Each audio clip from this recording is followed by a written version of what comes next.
आज हम बात करेंगे भारतीय कारों की और उन कारों में सवारियों में शामिल है बहुत ही मशहूर मॉडल।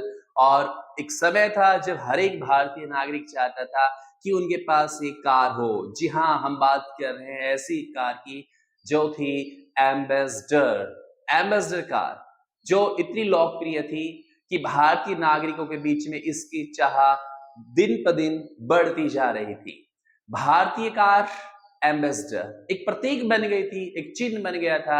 अगर कारों की बात होती थी वहां पर एम्बेसडर कार ही सभी के दिलो दिमाग पर छाई हुई थी और आ जाती थी। एम्बेसडर कार जिसका निर्माण किया था हिंदुस्तान मोटर्स ने, भारत में इन कारों की बिक्री और निर्माण का कार्य शुरू किया हिंदुस्तान मोटर्स ने।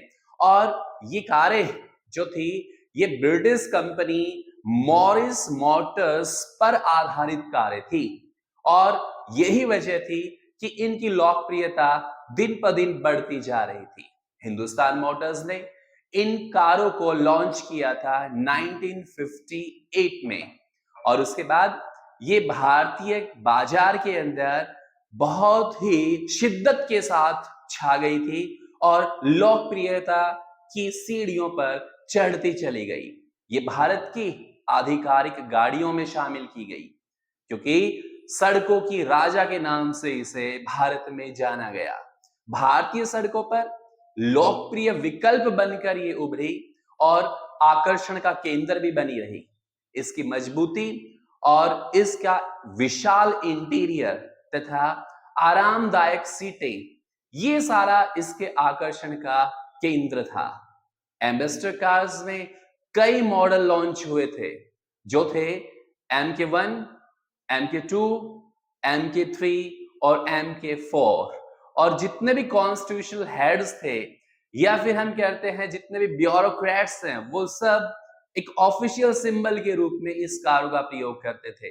खास तौर पे अगर हम बात करते हैं प्रधानमंत्री, राष्ट्रपति, उपराष्ट्रपति एंड अदर संवैधानिक जो हेड्स थे, वो सारों के लिए यही कार उनको दी जाती थी और ऑफिशियली अलॉटमेंट इन्हीं कारों का था।